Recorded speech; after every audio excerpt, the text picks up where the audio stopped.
Empieza. أعوذ بالله من الشيطان الرجيم بسم الله الرحمن الرحيم الصلاة والسلام على سيدنا ونبينا القاسم محمد وآله الطيبين الطاهرين ولعنة الله على أعدائهم أجمعين إلى قيام يوم الدين. السلام عليكم ورحمة الله وبركاته. Bueno, hoy es nuestra segunda clase. Espero que la clase de ayer les haya gustado, aunque no fue una clase, sino que fue una presentación, intercalando algunas preguntas y algunos conocimientos preliminares. Sé que han tenido clases con la señora Dobre y también creo que fueron dos clases, que también las introdujo en el tema de Fátima Maksuma y el tema de la revolución. Hoy, como les dije ayer, mi tema específico es el tema de la mujer y los derechos de la mujer. Pero todavía no vamos a comenzar con estos temas, sino que lo vamos a comenzar a partir del sábado, si Dios quiere. Hoy se me ha destinado a hablarles un poco sobre el tema de las diferencias entre Oriente y Occidente, las diferencias culturales que existen. En realidad no sé por qué me eligieron a mí, porque digamos no soy una especialista en este tema, pero bueno, tal vez por el hecho de haber vivido en las dos culturas, como les dije que soy argentina y viví en Occidente mucho tiempo, y también gracias a Dios tuve la oportunidad de vivir acá y de viajar también a otros países como el Líbano y demás, que conozco un poco más de ambas culturas. Quizás les puedo hablar de las diferencias de estas dos culturas. Yo creo que esta clase también la podemos compartir un poco con comentarios de ustedes y si se sienten identificadas o no, pero vamos a destinar la primera parte a la cultura occidental y vamos a ver un poco las características fundamentales de las diferentes épocas que pasó Occidente, y luego vamos a hablar un poco de la cultura islámica y en especial el tema de Irán, cómo ustedes deben conocer algunas pautas culturales que se dan acá en Irán. Si tenemos que hablar de Occidente, nosotros podemos decir que en realidad hoy nos encontramos en Occidente con un vacío espiritual muy grande. Hoy el que es musulmán, hay un dicho que dice que va a llegar una época en que cuando uno diga que ser musulmán va a ser como tener una brasa de fuego en la mano, porque realmente van a sufrir muchas persecuciones, muchos problemas, y va a ser realmente como un pecado decir ser musulmán, porque la sociedad no lo va a aceptar. Nosotros estamos viviendo esta situación. Hoy, si vemos la situación como están pasando nuestros hermanos musulmanes en Francia o en Alemania o en otros países, las dificultades que tienen por el solo hecho de ser musulmán, incluso para conseguir trabajo, el tema de las mujeres, cómo son miradas con su hijab, que no consiguen trabajo o incluso no pueden ir a las universidades o a lugares públicos con su hijab. Realmente estamos pasando una época que no podemos saberlo. Ustedes no sé si están enterados de la muerte de Marwa Shebrini, que es una chica en Alemania que estaba con su hijo y su esposo, estaban con su hijo y su esposo en una plaza, y esto va a salir en la revista Causa, si Dios quiere. Y por el solo hecho de tener hijab en Alemania, en una plaza, hubo una persona que la insultó, y era realmente una discriminación muy grande. Tiene que ver con la islamofobia que se está viviendo hoy en día en todo Occidente. Esta mujer, que era un poco más preparada y no quiso dejar pasar el evento, lo que fue es demandarlo ante la justicia. Total, se hizo un juicio, y en medio del juicio el hombre la mató. La mató sin poder reaccionar su marido. O sea, cuando se reaccionaron, digamos, ya era tarde, había una distancia de, no sé, 20 metros, pero la mató con puñaladas, no sé si más de 18 o 23 puñaladas. Ay, Dios. Pero de estas cosas que son tan terribles, Occidente no las pasa, no tenemos noticias, pero acá en Oriente sí. Estas son cosas que nosotros sí podemos verlas, vivirlas. No las pasan. Por eso, gracias a Dios que estamos formando medios de difusión propiamente islámico, como para que realmente estas noticias que Occidente las cubre no sean más cubiertas, no sean más veladas, o al menos para que los musulmanes y no musulmanes tengan esta posibilidad de también ver la otra cara de las noticias. Bueno, estas son cuestiones que se llega hoy ustedes nacen, son todas muy jovencitas, o al menos la mayoría son jovencitas, y están naciendo en un mundo que realmente es un mundo secular, es un mundo donde la esfera religiosa y política están separadas, la vida pública de lo privado está separado, la parte de la religión ha sido relegada a lo privado, digamos, es una cuestión personal. Bueno, si vos tenés tu fe, es tu fe, pero no todo el mundo tiene que pensar lo mismo, o sea, está en esta cuestión de la libertad de pensamiento. Lo más lindo es que la libertad de pensamiento se da en medio de una dictadura de pensamiento también, porque lo que se está difundiendo son pensamientos muy precisos, y los que difunden son aquellos que tienen los medios de comunicación en sus manos, y por eso también ocultan otro tipo de pensamientos que no permiten hacer llegar a las demás. Entonces, la libertad de pensamiento de la que habla Occidente es bastante relativa, porque en realidad están ocultando grandes verdades por el solo hecho de tener los medios de comunicación en sus manos.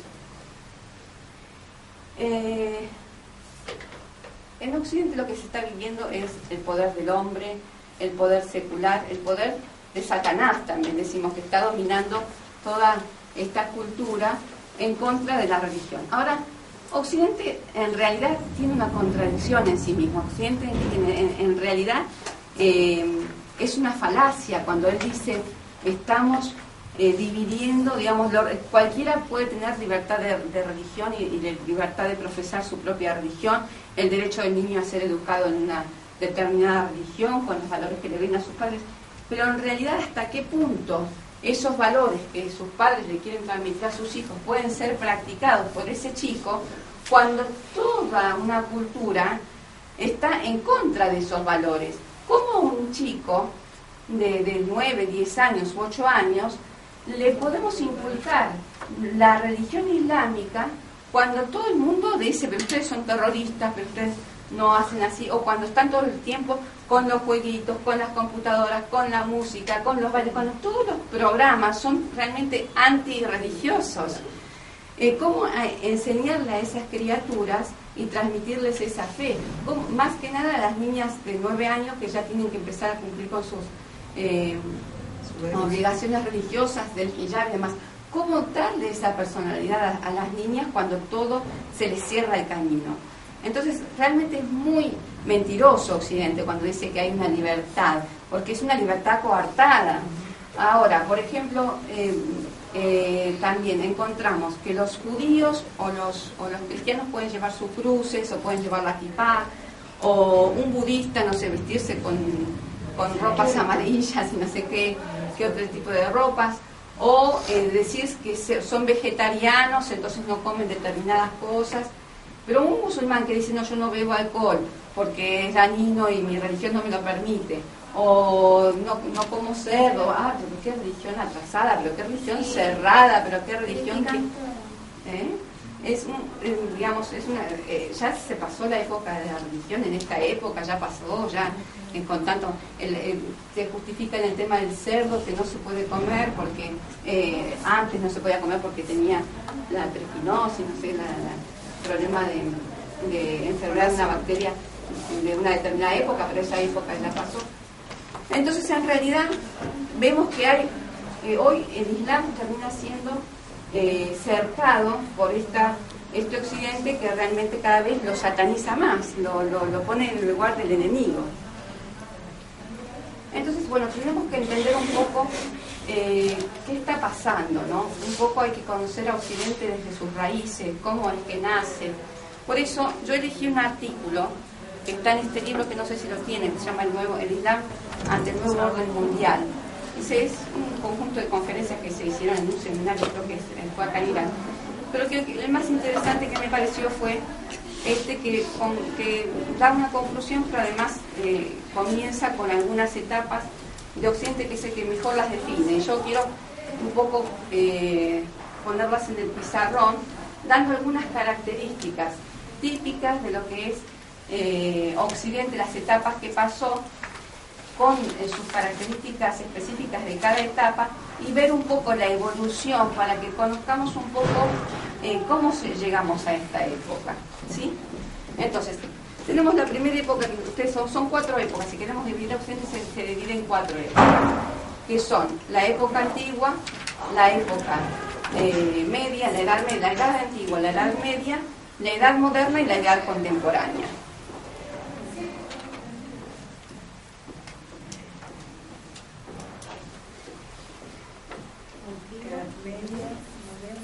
Son 4. ¿Moderna y contemporánea? No, moderna y contemporánea. Moderna y contemporánea. En realidad no hay mucha diferencia, pero bueno, sí hay una profundización en algunos rasgos.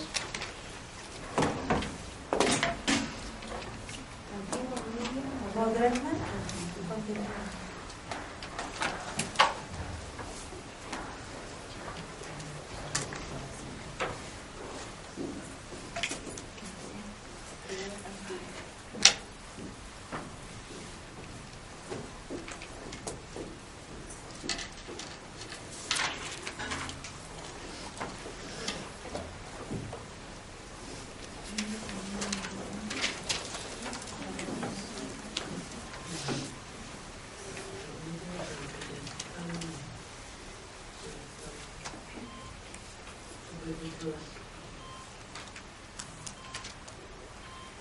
Bueno, de la edad antigua, no fue una edad precisamente religiosa, fue una edad que primaba el racionalismo, por ejemplo. Era un pensamiento laico el que había, un poco parecido a esta época en la edad antigua.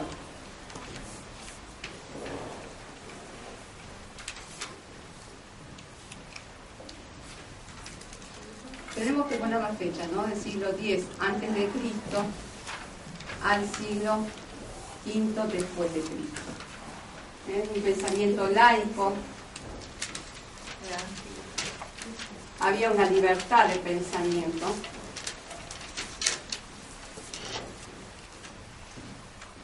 Había un humanismo también. Yo le doy a grandes rasgos las características, no le voy a escribir todo. Había una institucionalización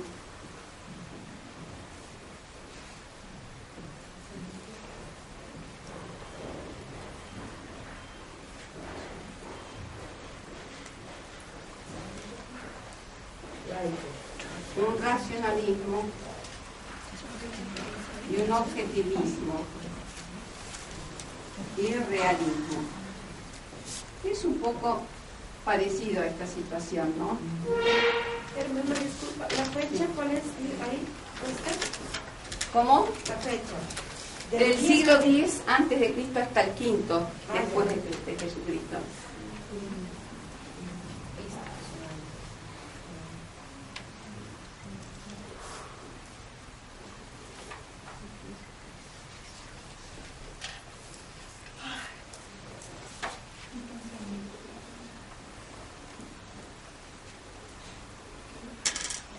Libertad de pensamiento.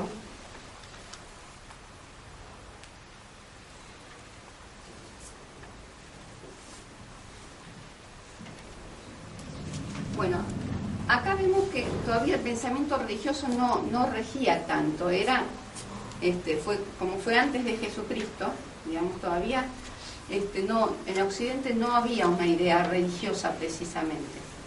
Pero en la Edad Media empieza a haber una fuerza mayor por parte de la Iglesia. La Iglesia es la que domina un poco todo, tiene el poder político, social y penetró toda la sociedad. Y hubo un enfrentamiento muy grande entre lo que es la ciencia y la fe. En la época de Copérnico, que lo mandan a la hoguera, o sea, cuando se empieza a hacer descubrimientos científicos, cuando se descubre que la Tierra no es el centro del universo, sino que el Sol es el centro del universo, la Iglesia se opone porque dice la Biblia no nos dice esto va en contra de la religión, la ciencia es de Satanás. Entonces hay como una guerra donde empiezan a matar a los científicos, la ciencia es prohibida, y entonces se empieza a dar una dicotomía, una oposición total entre lo que es la ciencia y la religión, como si fuesen dos esferas totalmente separadas y donde no hay ningún punto en común. Esto se da desde el siglo VI hasta, no son pocos años, desde el siglo VI al siglo XV después de Cristo, ¿sí? Entonces hay un dominio de la religión,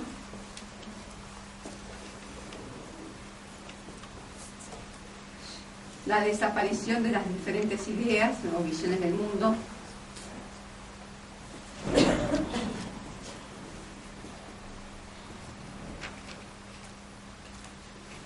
instituciones, no son muchas instituciones plurales, digamos. ¿Desaparición de ideas? Claro, de diferentes visiones del mundo. El signito que está antes, ¿qué son? Diferente. Ah, claro, ¿no? Instituciones de la iglesia, digamos, o cristianas.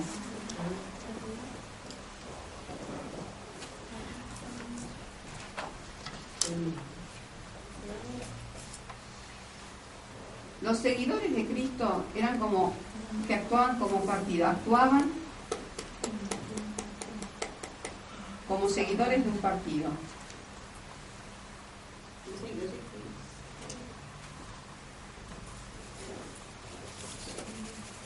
Si había algo de ciencia, esta tenía que estar al servicio del cristianismo o al servicio de las ideas cristianas.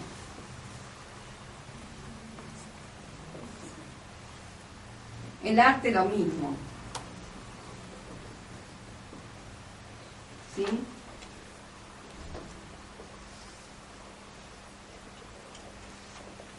Y lo último, que no es poca cosa, es la pretensión internacionalista.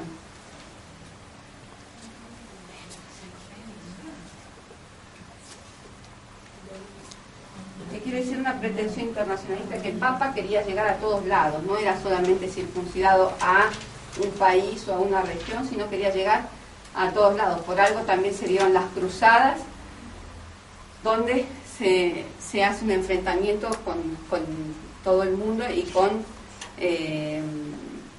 aquellos que, digamos, no estaban evangelizados.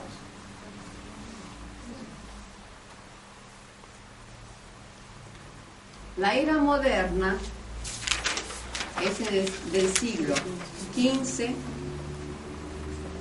al siglo XVIII.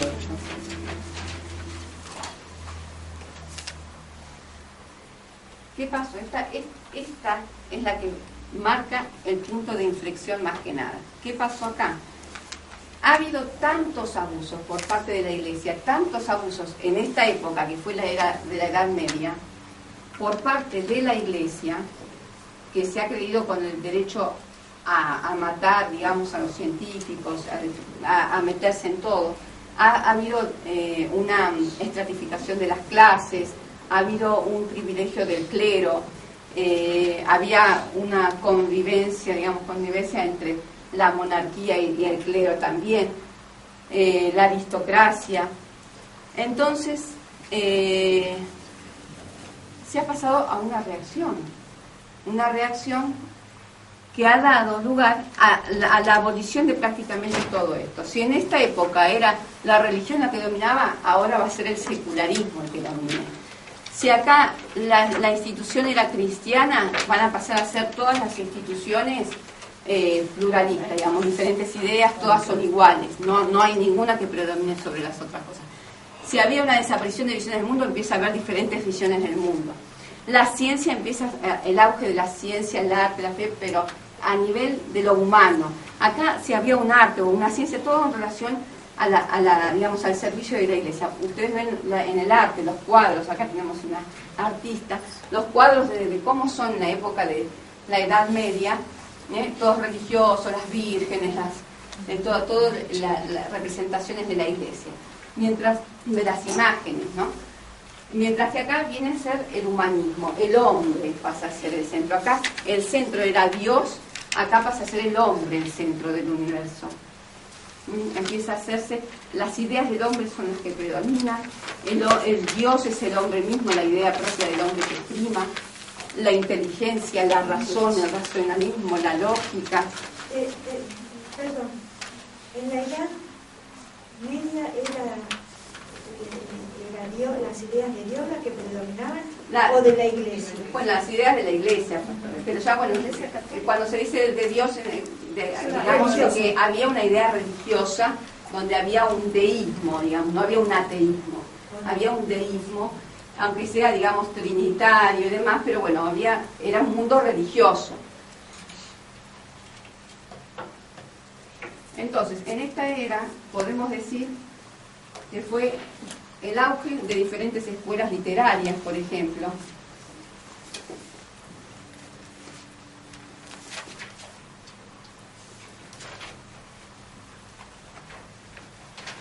Lo más importante que lo destaca es el racionalismo, que si comparamos con la Edad Antigua, también la encontramos acá, son parecidas en ese sentido. El utilitarismo pragmático.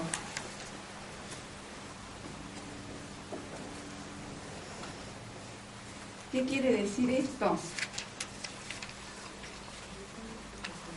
Que todo lo que tenga interés científico palpable tiene valor. O sea, lo que vale es lo que yo puedo experimentar y comprobar. Aquello que es, por ejemplo, yo no puedo dar prueba de que los ángeles existen.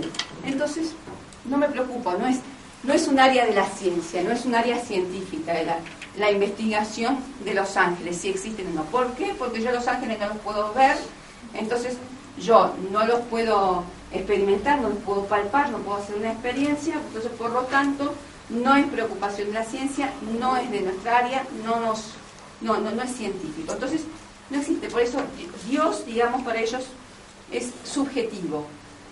Querés creer en Dios, crees en Dios, pero no lo puedes comprobar. Entonces es una idea, si tienes tu idea, tu fe, bueno, está bien, te sirve a vos, pero ¿cómo lo comprobás? No nos interesa.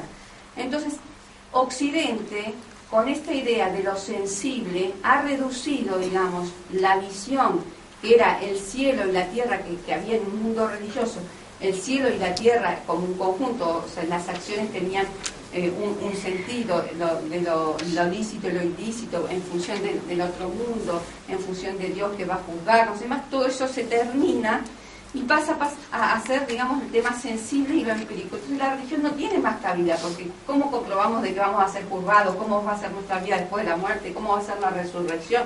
Nada se puede comprobar. Entonces Occidente en realidad, en lugar de enriquecerse, se ha reducido al mundo a lo sensible, a lo palpable. Entonces el utilitarismo pragmático quiere decir esto: todo aquello que yo pueda experimentar y a través de los sentidos y pueda comprobarlo. De pronto la ciencia, por ejemplo, uno de los lemas o de los principios de la ciencia es que no tiene pretensión de universalidad, por ejemplo, es todo relativo. Por ejemplo, hoy esto que yo comprobé y descubrí tiene valor en tanto y en cuanto hoy me sirva. Ahora mañana viene otro científico y me refuta esta teoría que yo creé, entonces esa teoría deja de tener validez, queda caduca y pasa a ser la otra. Pero forma parte del proceso científico, ellos no pretenden tener una universalidad en el pensamiento. Mientras que los religiosos decimos, hay cuestiones que son temporales y hay cuestiones que no, hay cuestiones que son atemporales y que son universales. La creencia en Dios, en la resurrección, son cuestiones universales y que surgen en todos los tiempos. Bueno, la prevalencia de la experiencia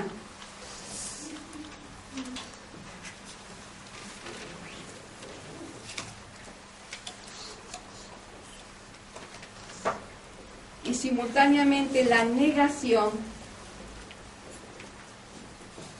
de la revelación. Esto es fundamental, esto es lo que destruye la participación de la religión en la sociedad. Niegan la revelación, ¿por qué? Porque ¿quién vio al ángel que reveló? Es un hombre, por eso dicen que la religión es leyenda, es un invento. Ellos empiezan a decir, no se pudo comprobar, dicen, pero no se pudo comprobar. Entonces destruyen con esas ideas, y no solamente que destruyen la religión, sino que se creen superiores por estar en realidad limitados a lo sensible. Pero en realidad, si uno quiere ser científico y filosófico, o sea, realmente es una limitación, no es un avance, no es un progreso, como dicen, estamos en la era del progreso. Limitarnos a lo sensible, negando otro mundo porque no tenés explicaciones, porque, por ejemplo, no pueden explicar ellos, no lo pueden explicar, pero tampoco lo pueden negar. Esto es importante.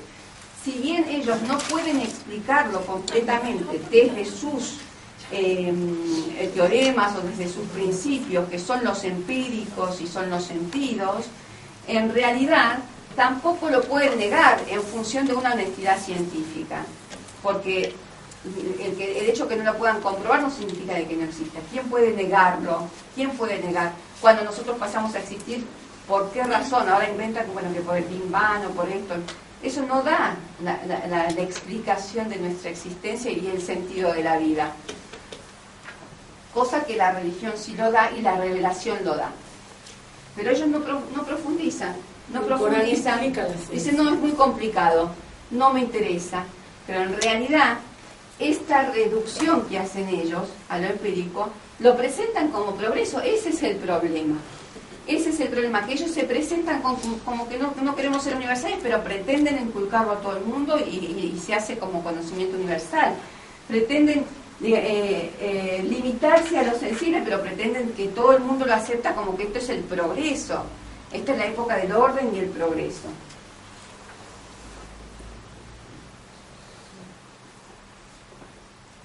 Bueno, lo otro que se da es el secularismo, que es lo que les dije, que es la división de esfera entre público y privado.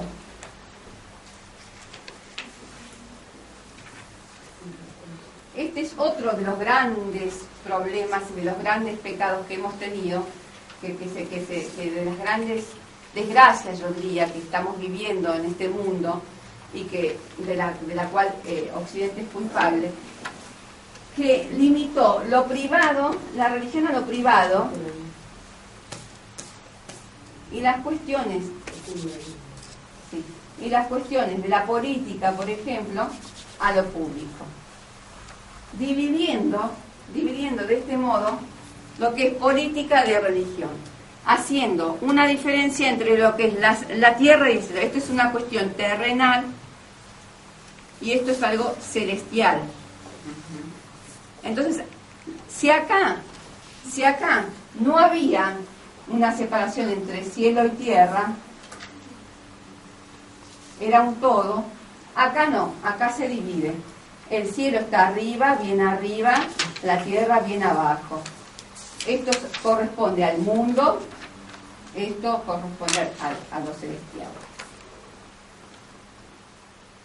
¿Sí?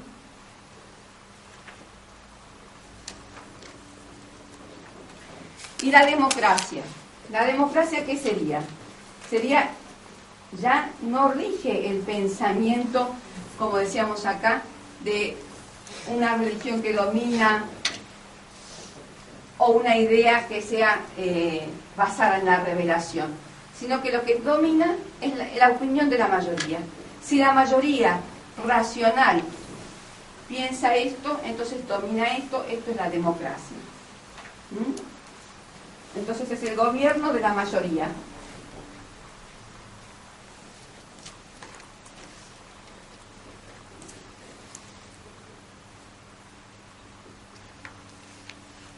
¿Sí?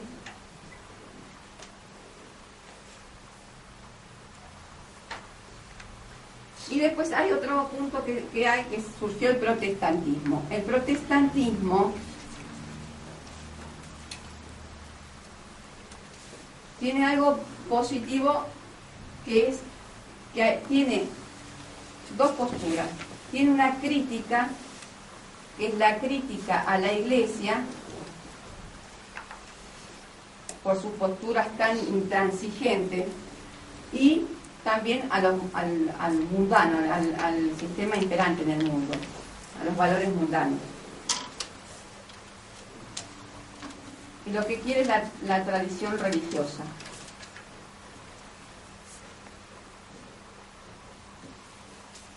¿Sí? Y bueno, ahora pasamos a la edad contemporánea, que es del siglo XIX al siglo XX, que es lo más nuevo. En realidad, si queremos ver qué diferencias hay con esta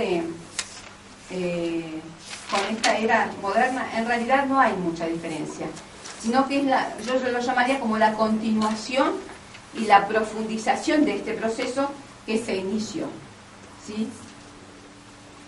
Entonces, continuación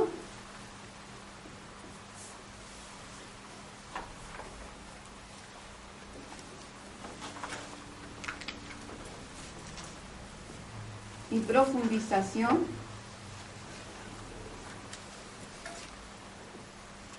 de la edad moderna. ¿Qué aparece como signo más importante, como resultado de todo este producto de la ciencia y el cientificismo? La maquinaria. Esto que parece algo que es un descubrimiento científico y que parecería que es algo material, en realidad lo que está haciendo es una transformación social. ¿En qué sentido es una transformación social? Porque los artesanos antes estaban desde sus casas, tenían su vida, araban la tierra, tenían sus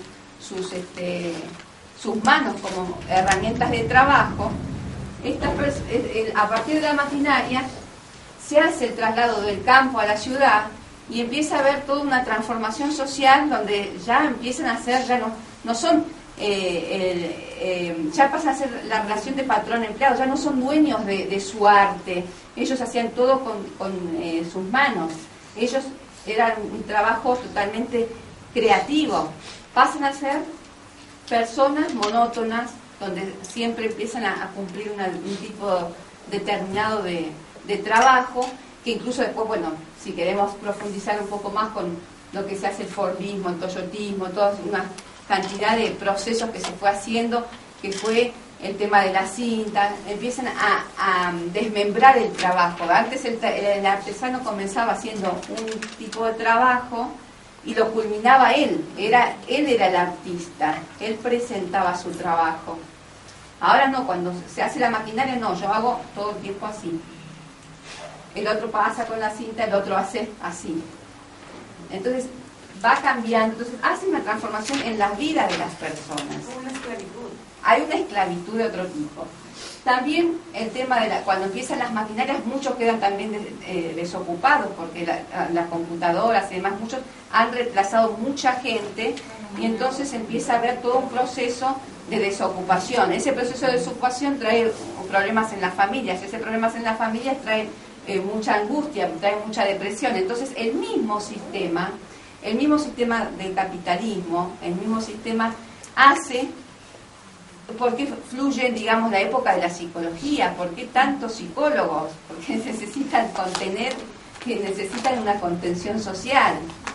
La psicología termina siendo funcional a este sistema. ¿Por qué también hacen el alcohol? Las cerveceras empiezan a producir más, porque la gente empieza, no en vano, digamos, los índices mayores de alcoholismo están en las familias pobres, aunque el alcoholismo afecta a todos, pero los índices mayores se da en las familias más pobres, porque cuando se quedan desocupados, se quedan en la casa, tienen problemas, entonces no, se van al bar y empiezan, y hay estadísticas, yo tengo un libro que está muy bien claro toda esa situación. Entonces, la maquinaria ha traído toda una transformación social, no es solamente el invento de la maquinaria, que es bueno en sí mismo, pero que trajo una transformación social importante, que entre otras cosas, no solamente esta transformación social se da a nivel de las actividades, sino también a nivel del tiempo. El tiempo que han ocupado, hasta por las noches se ha dado trabajo. Entonces, también es una ocupación, digamos, de tantas horas de trabajo, donde también no hay tiempo para la religión, no hay tiempo para ir a la iglesia, no hay tiempo para ir a las mezquitas. No. O sea, terminan cansados, solamente es trabajo, casa, trabajo. Entonces, cambiaron la vida de la gente, cambiaron el espíritu de la gente, cambiaron el pensamiento de la gente.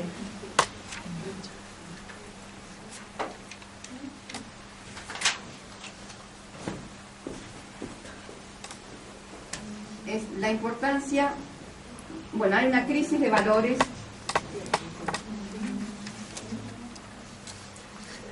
Hay un vacío espiritual.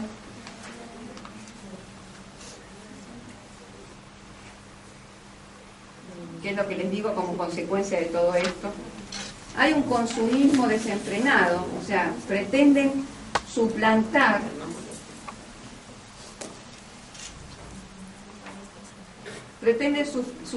este vacío espiritual por consumismo. ¿Cuántas veces decimos, ay, estoy aburrida, bueno, voy a tomar algo, voy a comprar una ropa, quiero sacarme la angustia?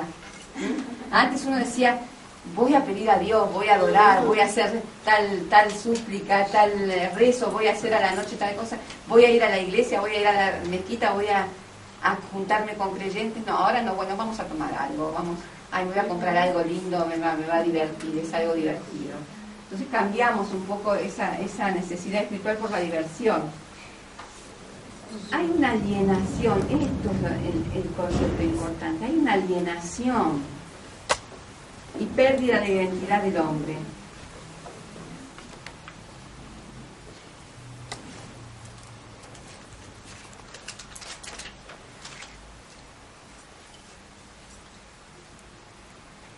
Y hay una expansión del agnosticismo, en esta época más que nunca.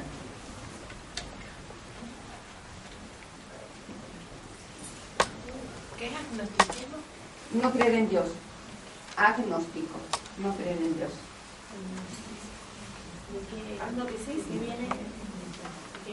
Gnosis es conocimiento. Agnosis es no conocimiento. Soy agnóstico. No creo en Dios, no lo niego ni lo afirmo. Soy agnóstico. Así. ¿Lo mismo que ateo? ¿Es lo mismo que ateo? Ateo es la negación. El agnóstico es... yo no creo en... Claro, no tengo religión. ¿Cómo dicen que no creen en Dios y cuando están sí, bueno, esa es la que no cifra. paga la mística. Esa es la Mi cifra. abuela de una abuela, de nuestra abuela, dice que no creen en nada. Usamos eso, o sea, Es raro que una abuela no cree. Sí, pero yo le dice abajo, ¿no? Y tiene un cuadernito diciéndole que escribimos, ¿no? Pidiéndole cosas a Dios. Dios, ¿por qué Dios le pregunta esto a Dios? Y bueno, y lo que hay es una caída de las instituciones que había en la edad antigua, en la edad media, perdón, que es la iglesia. La iglesia antes, no sé si en los países de ustedes de Latinoamérica, pero al menos en Argentina, la iglesia dominaba todo. En la época de la dictadura había mucha dominación de la iglesia también, mucha participación en la política. Claro, a partir de ahora ya la iglesia no puede meterse en política, ¿no? De la iglesia, de la aristocracia, por este medio de la democracia, Ahora son los masones. y ahora son los monarquías. Y de la monarquía, caída de la monarquía, ya se terminó la época de la monarquía, al menos en Occidente.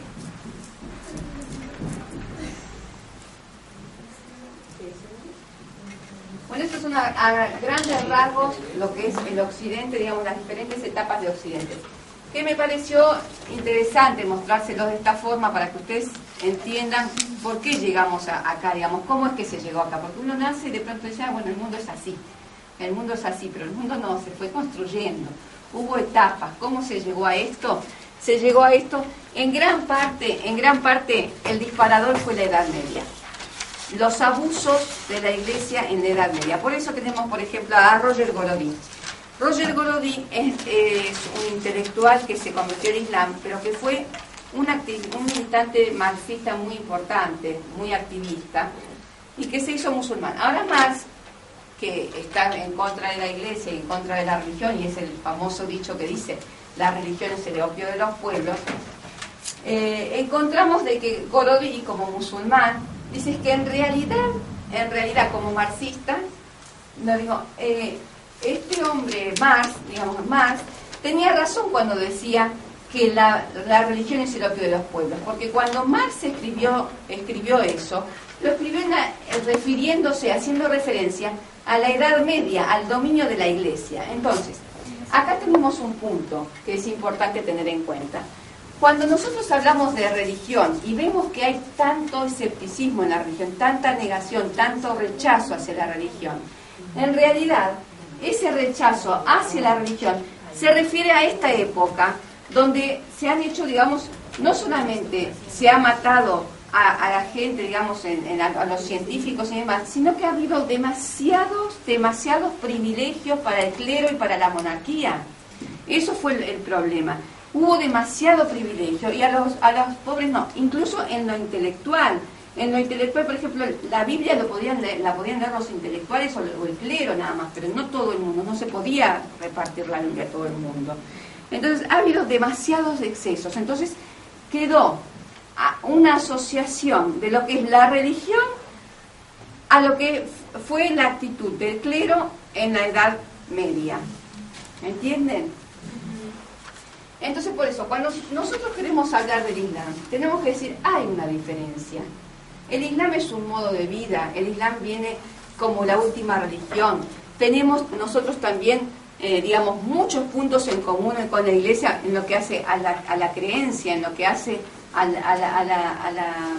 la creencia en los profetas, en un Dios solo, en la resurrección, en la justicia divina. Pero no estamos de acuerdo con la Iglesia. Incluso la Iglesia hoy en día, en esta época moderna, ¿cuántas veces están el Papa y los curas pidiendo perdón? La Iglesia pide perdón por la Inquisición, pide perdón por tantas cosas que tuvo en connivencia. Por ejemplo, como les digo, en una época no muy lejana, que fue de este propio siglo, en Argentina con la dictadura, la Iglesia fue mano a mano con la dictadura. Ha cometido muchos excesos que hoy se arrepiente y pide perdón. Entonces, bueno, esto es lo que tenemos que decir, que cuando la gente a veces habla de la religión, uno a veces dice, ay, no, pero yo con este ateo no quiero saber nada, porque en realidad hay que saber conocerlo. En realidad ese ateo quizás tiene muchas broncas y muchas cosas que vio que son feas y que tiene razón. Entonces nosotros tenemos que ir desmenuzando, tenemos que ver cuál es la razón por la que esta persona no se convierte. El año pasado escribió un libro un hombre converso llamado Kuma, que era anarquista, y él decía, yo decía, a mí me resulta muy extraño cómo puede ser que un anarquista se haya convertido al Islam, porque un ateo, bueno, de pronto puede pasar a una búsqueda espiritual, pero un anarquista me parece que como que tienen tantos ideales que tienen, bueno. Y entonces me respondió de que no hay mucha diferencia entre el ideal del anarquista de un mundo de paz, amor, justicia e igualdad con lo que va a ser la venida del Imam Mahdi. Entonces ahí vio la unión que podía haber. Y a su vez me decía, yo la idea que yo tenía de la religión era la idea de la iglesia de la dictadura, porque yo he sido un perseguido político, me han torturado, me han hecho muchas cosas, entonces cuando le pedía al cura alguna ayuda, lejos de ayudarme, me decía que yo cante, digamos, las cosas que tenía que decir para favorecer a la dictadura. Entonces, bueno, esto es lo que yo más o menos quería darles un pantallazo que es importante como punto de partida de lo que es Occidente, porque nosotros decimos vivimos en Occidente y lo conocemos, pero no, en realidad no lo conocemos tanto como es que se llega. Entonces, bueno, esta es la primera parte de Occidente. Ahora pasamos a Oriente, digamos, a la cultura islámica, a la cultura especialmente. Sí. No los únicos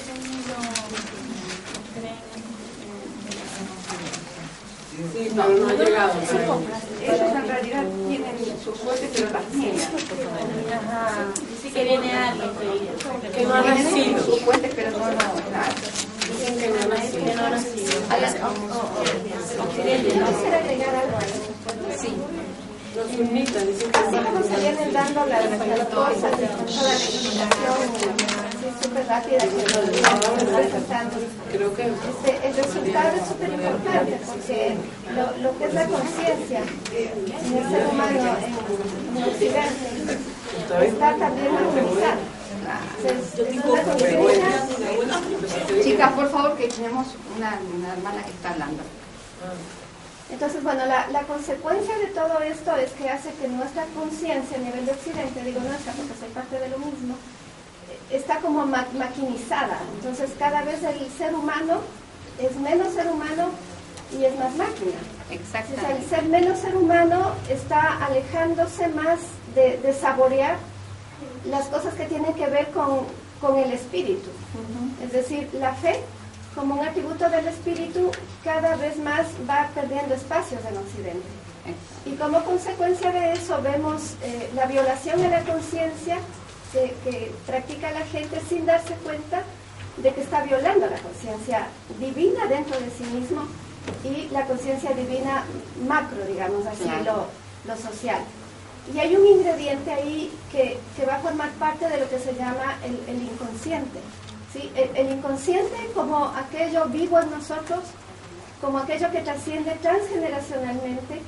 Es decir, la influencia transgeneracional en nosotros es como quien dice, no quiero morirme, ¿sí? No quiero empezar a ser máquina, quiero hacer que el espíritu reviva, y entonces nace la búsqueda de Dios, nace la búsqueda de todo lo que representa el espíritu en el ser humano, y de pronto por eso también yo creo que con el devenir del tiempo así, culturas como la islámica, que se han mantenido puras, que no han caído en esa trampa, en esa treta del modernismo, van a privilegiar lo espiritual, y la gente va a decir, si tengo sed, aquí hay una fuente de agua pura, voy y quiero beber. Bueno, muchísimas gracias. La verdad que es una linda conclusión. Y lo que yo le agregaría, que lo que usted llama el inconsciente, desde lo que es el Islam, se llama la fitra. Hay una fitra, hay una naturaleza innata, que es lo que la hermana decía, porque entonces cuando se mueren todo el mundo reconoce a Dios, digamos.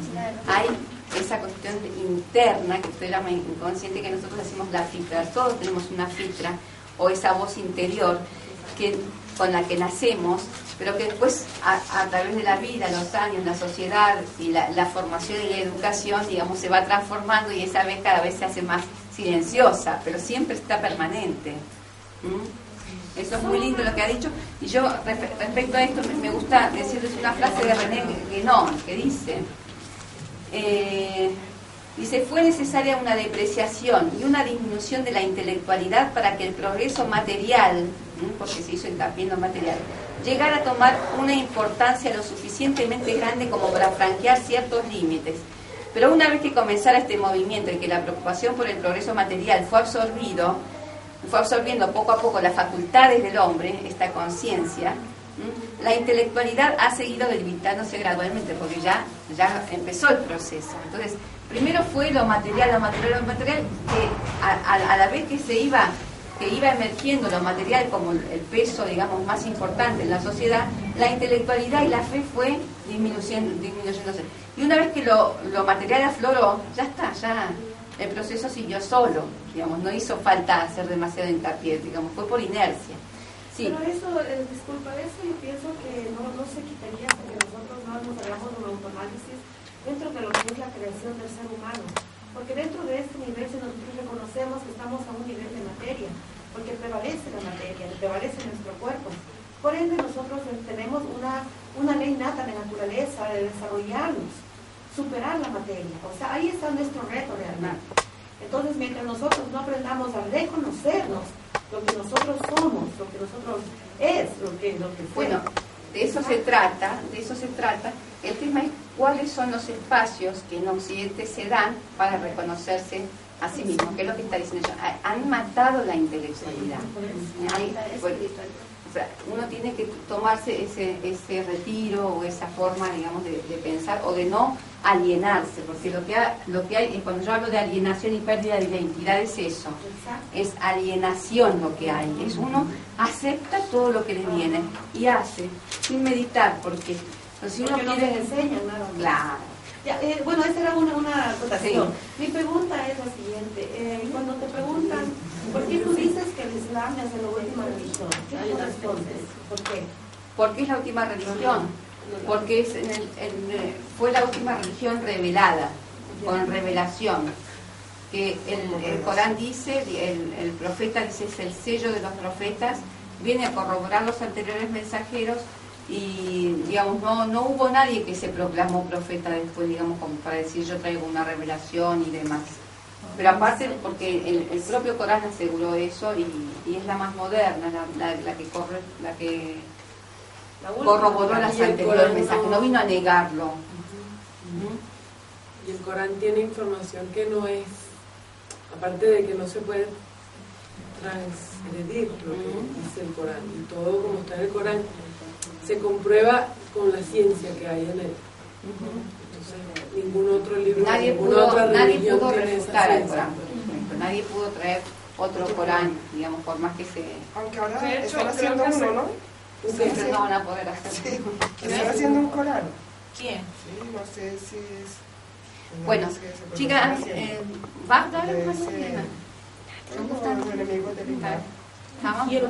Se mete- Y es Pero no será un Corán, será un libro ahí Bueno, sagrado. a grandes rasgos, vamos, me quedó demasiado largo esto y me falta todavía lo de la cultura islámica, que bueno, la vamos a ir haciendo de a poquito cualquier cosa en diferentes clases. Pero bueno, hoy empiezo un poco. La poligamia es mala. ¿Cuál es la diferencia? ¿Cuál es la diferencia que hay con Occidente en el mundo islámico? Bueno, es todo lo contrario a lo que pasó en la Edad Moderna, que es un poco lo que ella, la hermana Rubia, está diciendo, que es el mensaje espiritual que se está emitiendo. Es un baluarte, realmente es un bastión que quedó firme gracias a la sangre de nuestros mártires. Eso, la revolución islámica no fue que surgió sin mártires, digamos, hubo mucha lucha, mucha sabiduría, mucho esfuerzo, tanto de los sabios, que dice que la pluma del sabio es como la sangre del mártir, porque si bien surgió en el año 79 la revolución islámica, en realidad fue gestada durante mucho tiempo por grandes sabios e intelectuales que han estado pensando en cómo combatir a la monarquía y a los opositores y a los liberales especialmente. Y entonces el mensaje fundamental de la revolución es lo espiritual, y es basar y revivir los espíritus, revivir el espíritu que está en cada uno y que a partir del modernismo, la colonización y demás se ha perdido y lo ha opacado. Pinchar no es torpita. ¿Eh? Pinchar no es torpita. No es interior. Ahora, hay una pregunta que no sé si cabe hacer. En definitiva, el mundo y lo que vamos viviendo es una lucha entre el bien y el mal. Y a la larga son intereses que van creando las civilizaciones, que van creando la globalización y todo lo que vivimos.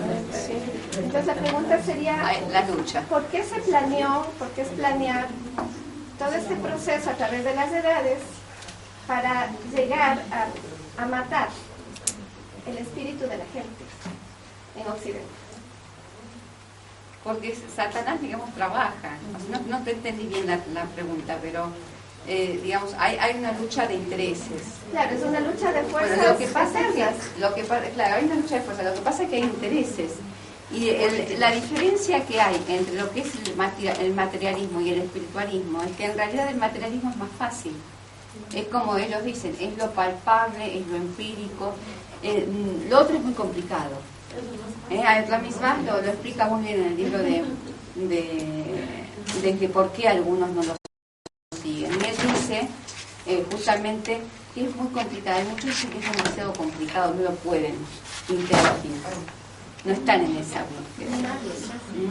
Pero los atentos sí la están y encuentran, digamos, respuestas.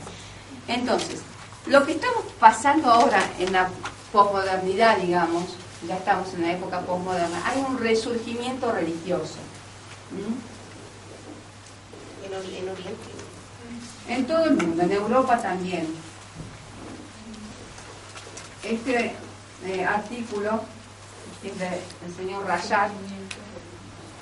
Dice que, por ejemplo, ya empiezan muchos los debates religiosos. Hay un intelectual que ahora se me fue el nombre, que siempre lo nombro, que dice, el siglo XXI, ¿será religioso o no será? El siglo XXI, ¿será religioso o no será? ¿Qué quiso decir? Que en realidad ya empezó el proceso religioso, porque ya están de vuelta, digamos, de toda esta cuestión. Ya la gente empieza a ver de que tanto hemos seguido a todos estos principios y postulados materialistas y mundanos, ¿Y qué nos dio? ¿Y dónde estamos? ¿Qué nos son ha otras brindado? generaciones. ¿Qué produjo? ¿Cuál fue la producción?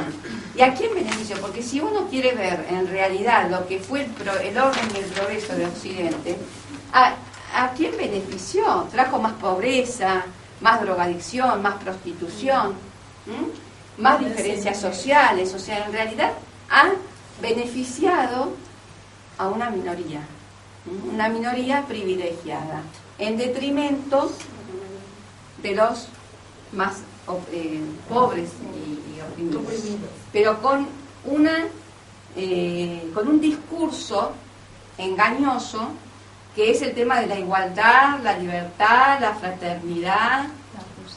Este es el discurso engañoso, somos todos iguales ante la ley, pero después vemos que no, que al musulmán no lo dejan subir al avión como cualquiera, tiene que, si tiene el apellido de...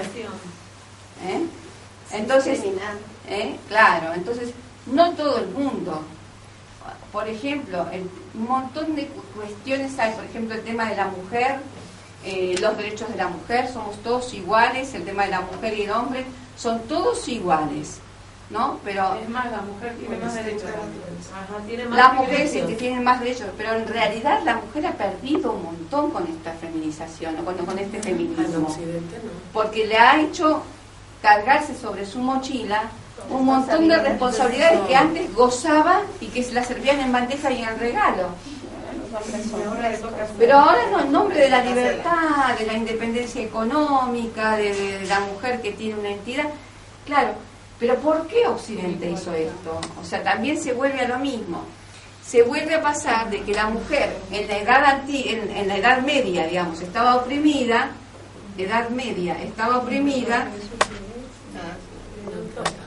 y maltratada, se pasa a la reacción. ¿La reacción cuál es? La edad moderna, claro, derechos de la mujer, que es entre comillas, ¿no? Que no se niega, se le ha otorgado a la mujer los derechos, pero se le ha cargado, pero erróneamente. De esto vamos a hablar ya en la clase que viene, que vamos a empezar con el tema del beneficio económico. Por beneficio económico de los hombres, de los hombres. Y destrucción de los hogares. Bueno, lo que está surgiendo es hoy en día tenemos un resurgimiento religioso que se da en todos los ámbitos se está dando.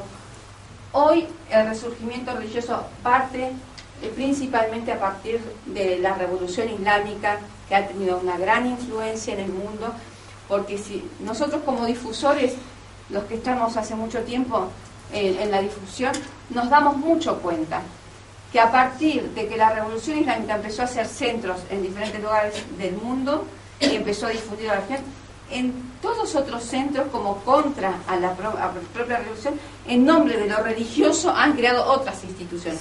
La iglesia se puso más difusora cuando estaba muy aplacada, los propios, digamos, el wahabismo, diferentes escuelas, empezaron a hacer mayor difusión a partir de que de este crecimiento de la revolución islámica. ¿Para qué? Para frenar el avance de la revolución islámica.